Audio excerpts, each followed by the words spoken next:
Hello world, this is Edward Bevilacqua, the publisher of Ciao Tutti, a member of the Italian American Club here in Las Vegas, and I have the great pleasure of sitting here with Ed Robusto.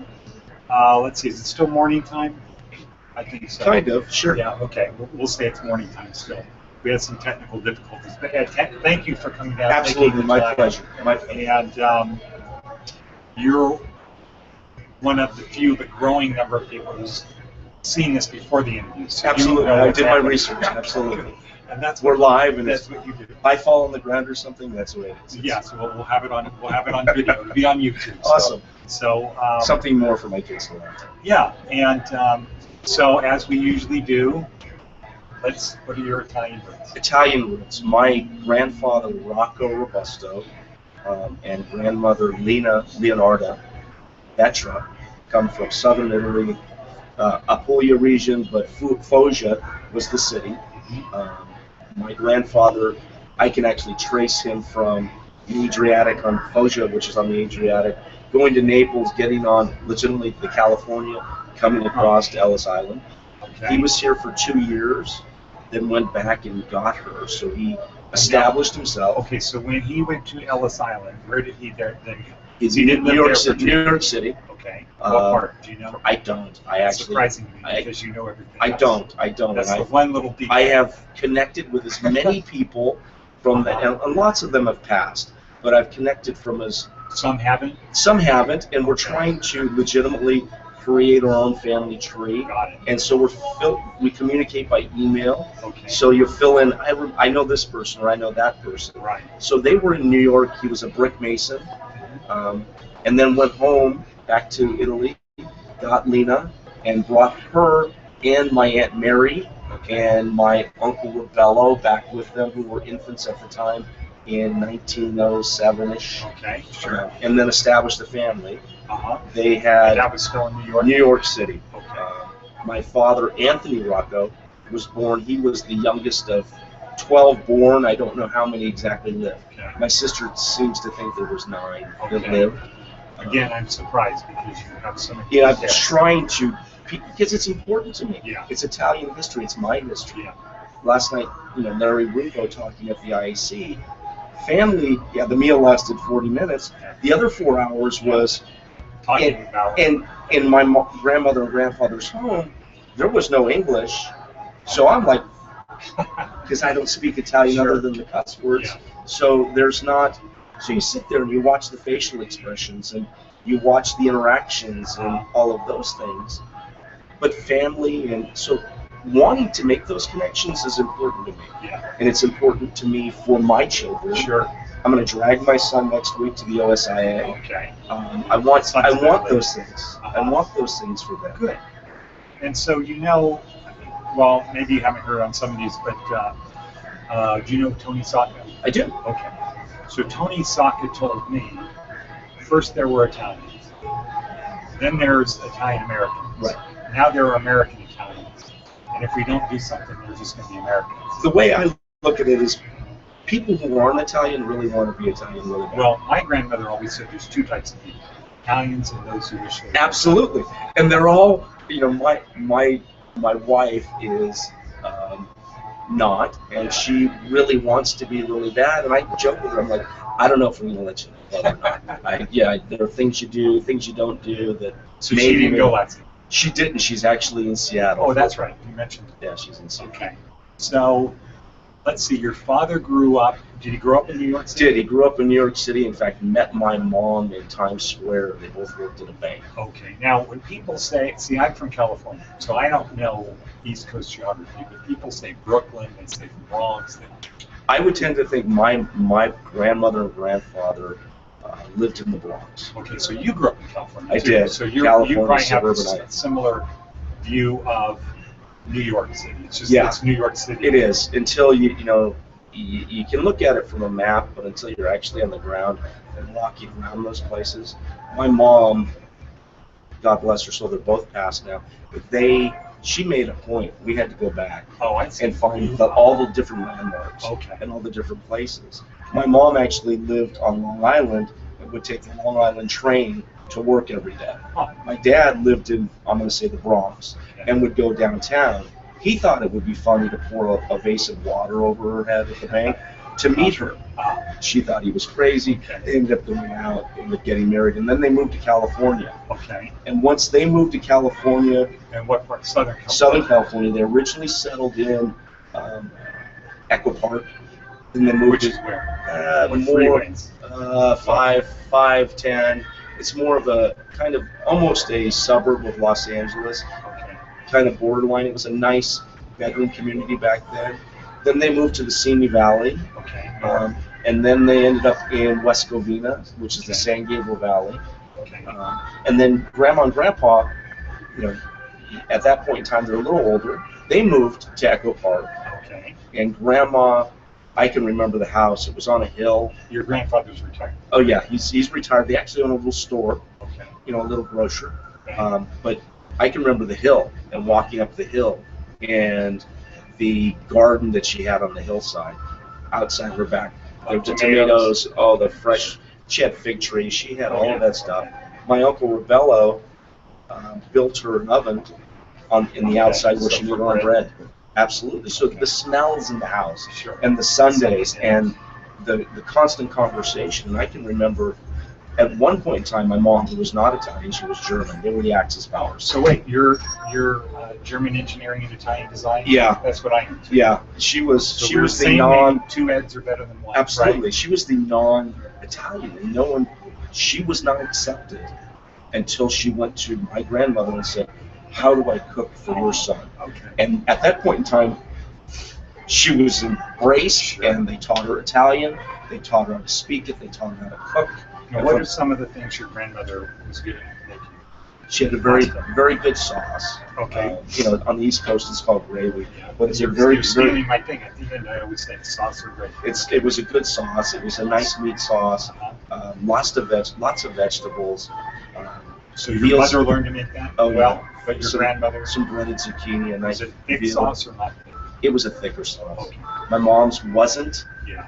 but It's interesting grandma's how that was. happens. It kind of got thinner as it went along. Okay.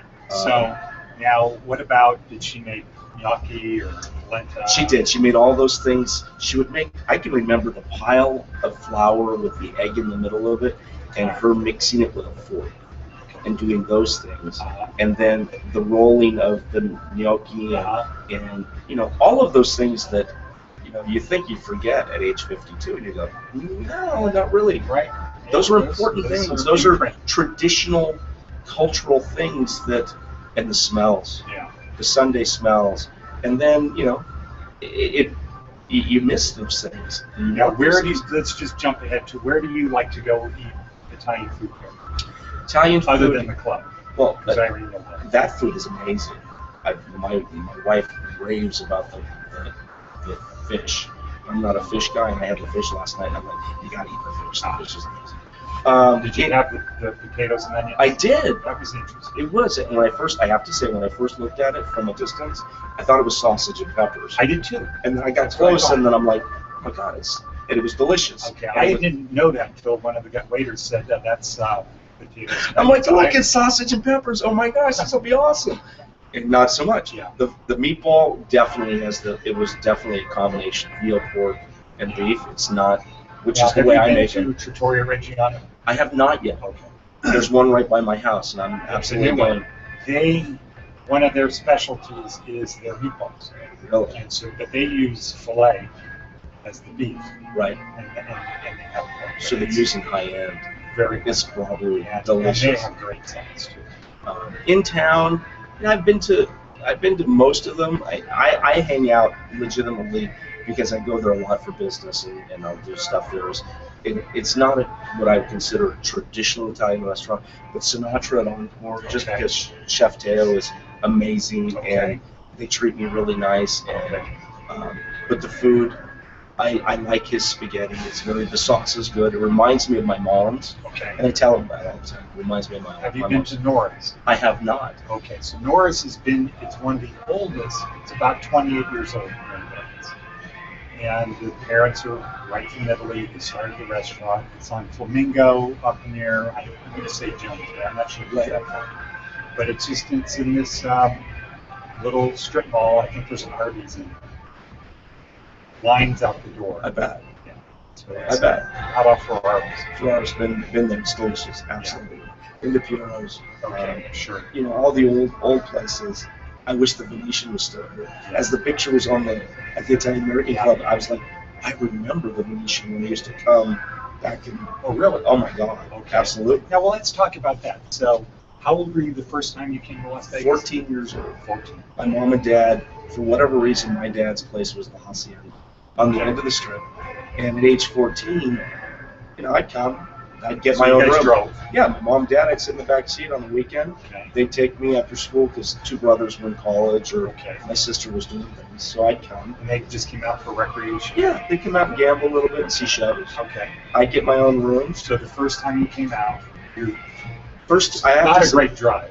No. Unless you like the No, solitude. I probably slept. In fact, I like the solitude now. I will never I will never put the radio on. But drive was awful.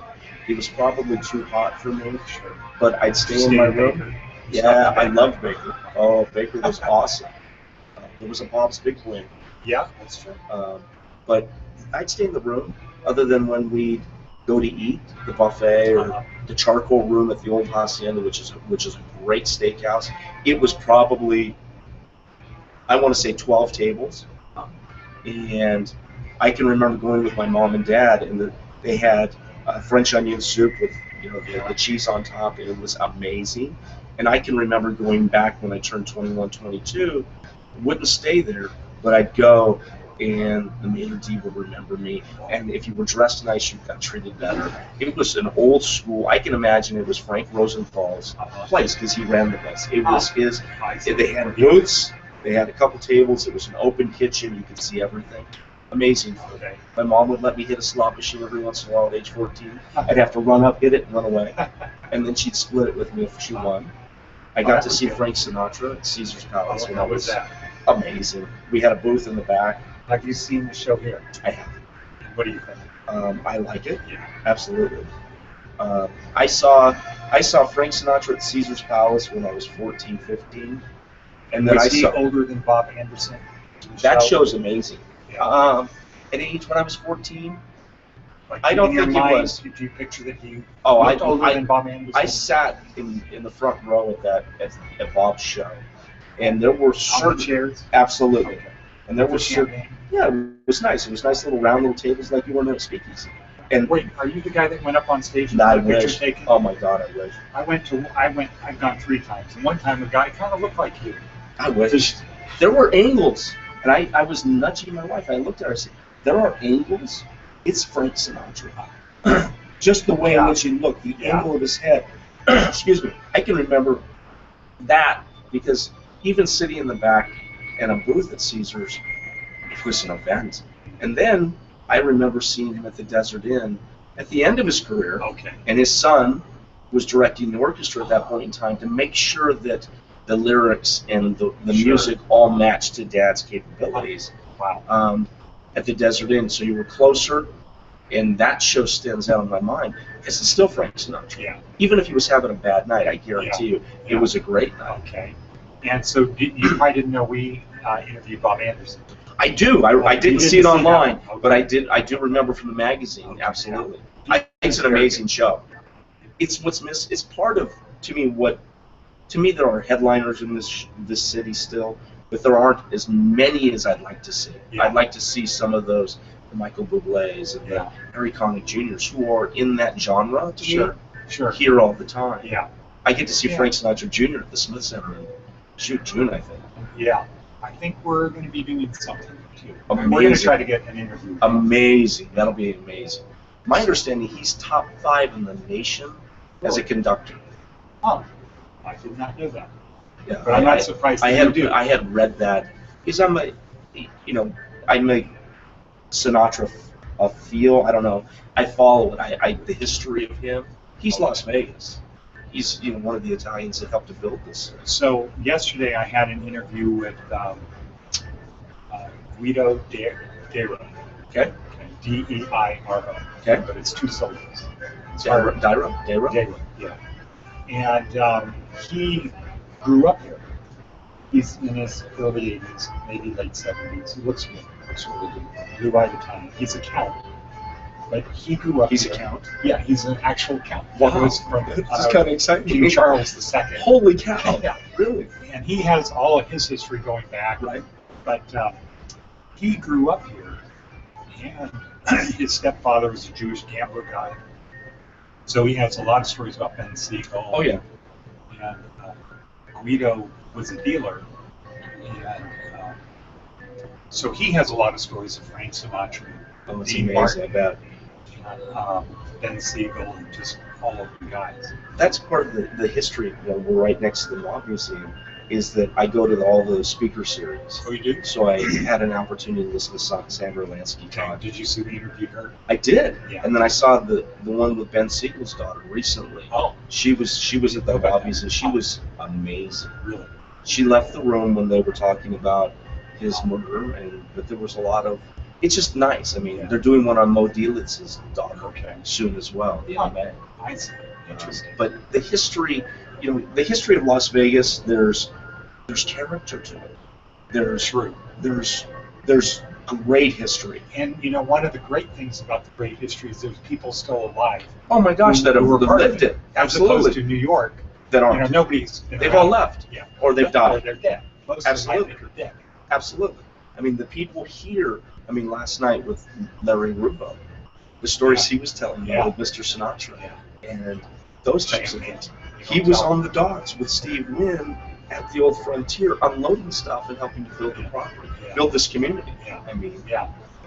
yeah, it's very exciting. The character here, there's a city. It's alive. It's vibrant. It's not just that strip or the old downtown on Fremont, which we're on the corner from.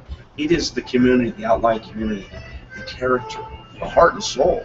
So you live in Summerlin. We do. And you love it. I love it absolutely. I'm on the other side of the wall. I'm in Henderson. Okay, there's nice areas over there as well. Yeah. Shoot up Eastern to Anthem and Yeah. everything else. It's Yeah. beautiful. Yeah. And so, I start with the concept of Las Vegas is an oasis in the middle of nothing. Absolutely. Right? So when you drive in you're going to hit close to 100 miles of nothing. Right. And, well, I think Baker's about 90 miles, right? 81. 81. Okay. So, and then you have how many to Victorville? It's Or probably Barstow. 65, Barstow. something like that. Yeah. So, I've made that drive quite a bit. yeah, me too. So, you have this oasis in the middle of nothingness, but you still have a lake, right? Oh, yeah. Where you can do lake stuff. And then you have the mountains. Yeah, Mount You Charleston, can which do is snow beautiful. stuff. Then you have Red Rock. Have you been out there? Absolutely. And you can do Red Rock. You can type you can stuff. hike, you can ride a bike, you can. My sister actually is married to a gentleman for 35 years. That his grandfather was connected through Howard Hughes to the ranch up there in Red Rock. So I've been up there quite a bit. Interesting. So this guy I interviewed yesterday, since you brought Howard Hughes, was also a pilot for Howard Hughes. Wow, that's And, huge. It just has stories. I can remember the old deal at the desert and gambling. And this was after Howard had died. Downstairs gambling at the Desert Inn prior to Starwood opening it or owning it and Steve Wynn taking it over. When it was the place to be on the strip. Really? Absolutely. Now, was that when Howard Hughes? Is that where he lived? He lived on the 9th floor, I believe, he lived there for about 3 months, I think. Okay. And then said, they wanted to, I think Mo Dielitz approached him and said, look, we've got high rollers coming in, you're going to have to vacate. And somebody said, well, why don't you just buy the place? And he bought the place. Yeah. And he had a then- lot of money. Oh, yeah. At that I point. think he owns So 7 CWA. properties in town. Yeah. But Now, I was, Summerlin wasn't that? it's named after his mom. Okay. He Oh, really? bought, I want to say, all of Summerlin, which was like 300,000 acres, for like $300,000, something ludicrous. And you can tell Summerlin is a master planned community, put together very well. Yeah. But gambling at the DI was legitimately. I had a dealer go. Guy sitting next to you says that Howard. He woke up at 2 o'clock in the morning. Howard was on the end of his bed. And I looked at him. I said, Howard's been dead for like 6 years. He's like, yeah, I know. I'm like, that is really odd. Very, very weird. But those are the types. Those are the types of. You get those character things, and then you get the historical perspective of a Larry Rubio or the Bonanno family, who's been here forever, those folks understand relationships. Sure. I watched last night at the Italian American Club. People that saw each other yesterday, and people that haven't seen each other for months. Yeah. It was hugs and kisses on Yeah. the cheeks. It Yeah. was. Yeah, you're right. It's a relationship. It's a family. Yeah. And I'm not a big, this whole Fast and Furious movie. Yeah. I'm not a big fan of the franchise. But the one comment in the movie that I like is Yes. I don't have friends. I don't have friends, but everybody's family, or something along have those family. lines. I have family. I think that's a characteristic of Italian heritage. That's what we believe. We're very loyal. Yeah. We're very supportive. We love our kids. We will get on them and ride them and try and motivate them to higher levels of success. But we're going to support them, support our friends and family through thick and thin. It's just what we were made of. It's what we're taught. Yeah. I know I was taught that. Just to tag team on that, this morning at our school, we had Peter Anthony, who I interviewed last week. Right. He was speaking to our students. He's from New York, and we got into it very quickly. I'm Italian, and loyalty is number one with us. Absolutely. You don't say anything.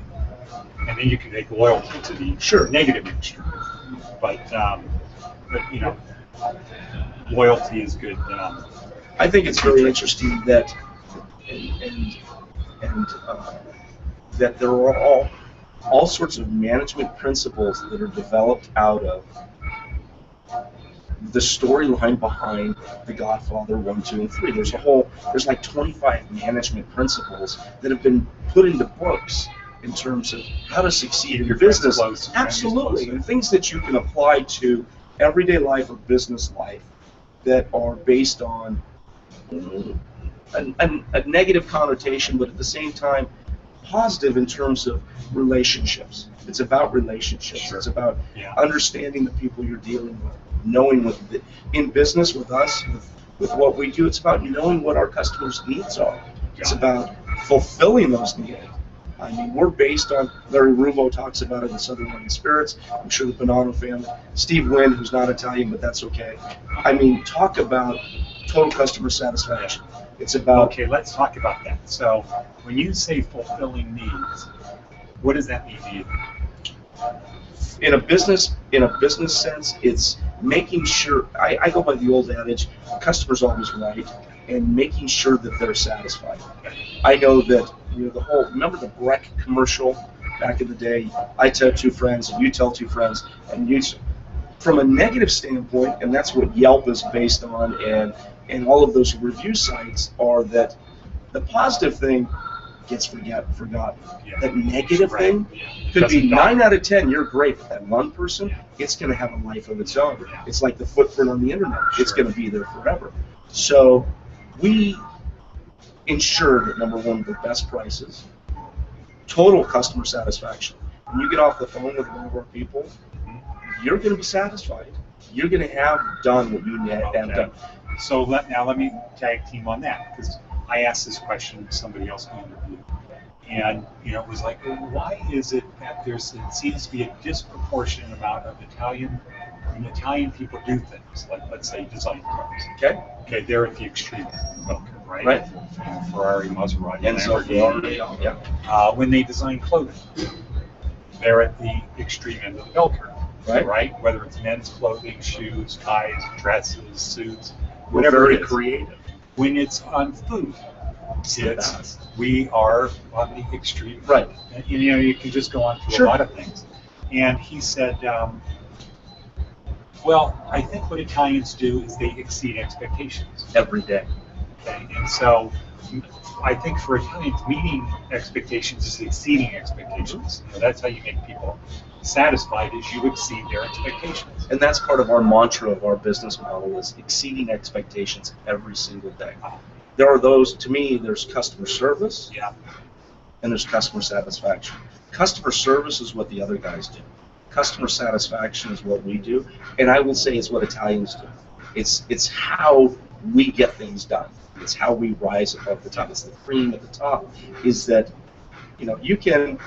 I could walk up and shake your hand, but then I can walk up and give you a hug Yeah. because it's as if we're part of a brotherhood. Correct.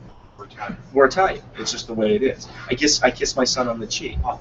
Okay? I'm not. You saw a lot of that Doesn't last matter. night. Absolutely. Yeah. It's a sign of affection, a higher level sign of affection.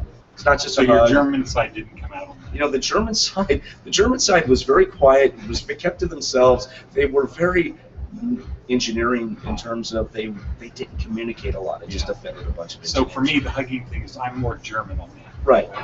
Well, my dad was that way. Even as an Italian, he was standoffish. Yeah. And that came down to he felt uncomfortable Sure. in a lot of respect because he paid for a son to go to undergraduate. There was no financial aid back in these days. Paid for a son to go to undergraduate school and graduate from Pepperdine Law. Okay. Paid for a son to go to undergraduate school and graduate from USC Pharmacy School. Oh. I happened to come along at the time when they were divorcing, Oh. so I paid for my own education, but by working for him selling insurance. Yeah. And you went to Cal Poly? Cal Poly Pomona. Okay. Paid for it all Science myself. degree?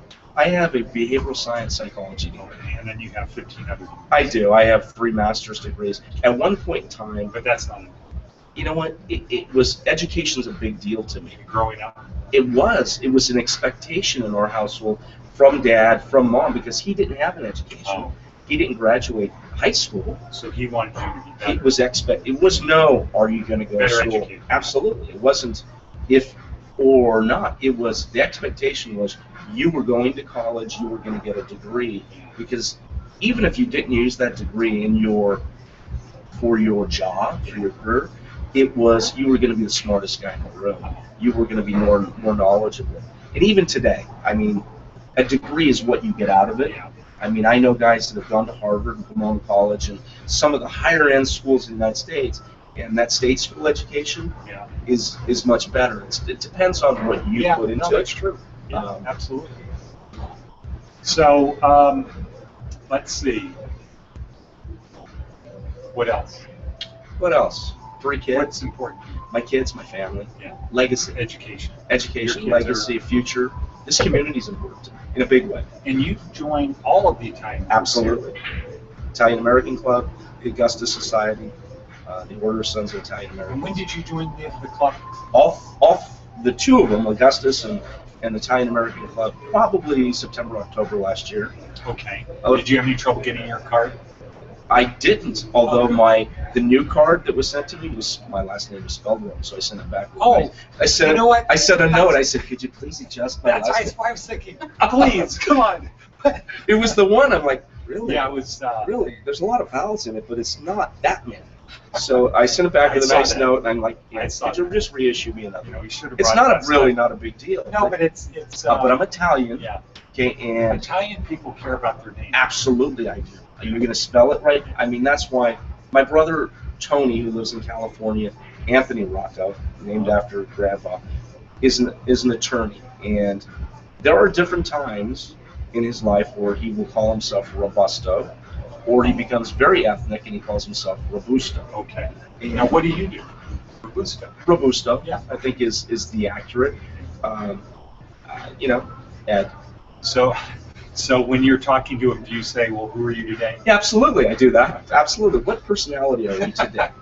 And then I've got another brother who's a pharmacist, obviously. He lives on a beach in Maui.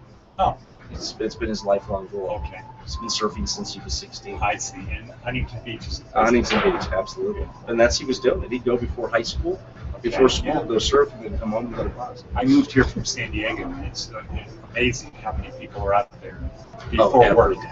Before work. It's a beautiful place. Yeah. Well, so I think, do you go to every Italian American club? I haven't meeting? recently, but as of now I am. But I hadn't recently because business is growing. Yeah. I mean, we're doubling in size every month, so I've been traveling a lot. Okay. Typically Tuesday, Wednesday, and Thursday when the meetings have been. But my schedule for the remainder of the year says I'm here, so I will be there.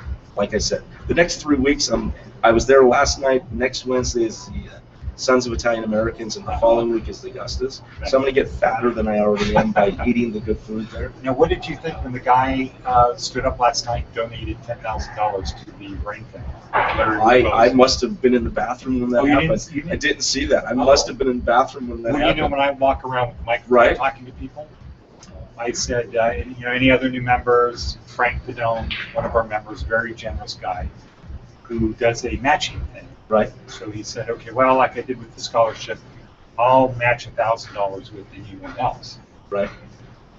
And then I think maybe Angelo Cassar said, okay, I'll match that. That's nice. Then another guy, I walked up to the microphone, he said, well, I'm not Italian. My wife is Italian. Right. He said, and I want to donate $10,000 on a matching program for the Ruvo, right. the brain center. And then it was, back and forth. 5 or 6 other people. Right. That's so amazing. Was, that's huge. Yeah. That's like, I love the comment, the story he was telling at the end about the Fertitas being upset. Oh yeah, right. They couldn't find we bid on nothing. Yes. And we lost out 2 times before. I thought, that's hilarious. But that is Italian. That's Italian. That is what we are. Is that it's not only that we're competitive, but we want to be involved. We want to be part. And that's like Angelo. He sent me the original email about advertising in the scholarship, and my response to him was, I haven't done enough yet. I plan on doing more. The least I can do is the ad for right now because I was traveling and I wasn't able to be there. Yeah. But there's so much being done, but there's so much more in this community, and there's a group of people that are like-minded that want to do it, and there's no reason, nothing can stop us. There's no reason we can't improve the lives of whether it's a special education or senior citizens or people that are without or everything else. Well, I would say, to summarize that, nothing can stop us for 2 reasons. One, this is Las Vegas. Absolutely. And we're Italian. Absolutely. So nothing can stop us. Oh, no. Absolutely. So let's end it with, you already answered the question, but just in case some people haven't done it, sauce or gravy? Sauce. Always? Always sauce. Never gravy? It's never gravy unless I'm visiting somebody in the East Coast and they call it a gravy. And then what do you say? Sauce. It's still sauce. It's gravy to me is turkey dinner gravy. Well, sauce is tomato based. And Frank Donato has a funny story that he told me when he was 7. They moved a little bit away from the Italian neighborhood and went to friends' Thanksgiving. And the mother asked if he wanted gravy on his turkey. And he said he's thinking, huh? He's confused at that point in time. What do you mean? I'm going to get tomato based on the turkey? That's odd. Very odd. And he remembers it. It's about 7. He remembers it very clearly. It's on the interview with him. I love it. So, Ed, thank you very much for taking the time. Thank you very much. I appreciate it. This is a great interview, and thank you for your participation. Absolutely. Anything else I can do, I will shoot Angelo an email and thank him and tell him. Yeah. Please put me on your call list because I want to be that guy that gets a phone call or email and say, hey, we need an extra body or we need an extra check. Terrific. Or whatever else. Now, are you sending a letter to Larry Rubo? I am. I'm going to send him a nice little note and thank him for Are you going to do it for you in there when he said, here's what we want to do? People send letters. Bill and I will read them, and we're going to pick one to be the... Again, I missed that. I was there when he was talking. The thing is, send us a story about somebody that you know that had Alzheimer's. Absolutely. My wife and I will read it, and we're going to choose one, and they will be our guests at the June 13th gala. I will send them a letter because it struck me. I sat in the car before I left, and I was almost brought to tears because you start to remember all of those things that it's an awful experience. Especially, I know his dad most likely. My dad, his mind was everything. This is a man who wasn't educated, but yet took the time every single day to memorize a word and to use that word every single day in a sentence because he wanted to enhance his education. He had to compete with a son who went to law school, a son who went to pharmacy school, and his own brother was a full professor at St. John's in New York. So he had to compete with some big minds. He had a big mind. This is a guy who could sell ice to Eskimos, but he did. Oh my God, he built from an 8th grade education, was a vice president of insurance for Globe Life and for another insurance company out of Florida in the late 70s was making $300,000, $400,000 as an insurance executive with an 8th grade education, but felt smaller than the people around him because his education, he A little insecure. he didn't have a bunch of letters at the end of his name. But he was more wise. Oh, he was street smart. Absolutely. Absolutely. I love my mom dearly. She was the relational person in the family. My dad taught me a lot in terms of sales, dealing with people, understanding their needs, fulfilling their needs, making sure that they Being honest. absolutely transparent. Oh my gosh. And that's your whole business. That's our motto. Is be upfront, be honest, tell the people the truth, give them what they need every single day. If you make a mistake, be proactive. Make the phone call and say, look, Bill, we made a mistake, we fixed it, just wanted to let you know, move on. And if you've got a close relationship with people, it's not a big deal. If you have a bad relationship to begin with, non-transparent, it's over. Business is done. Okay.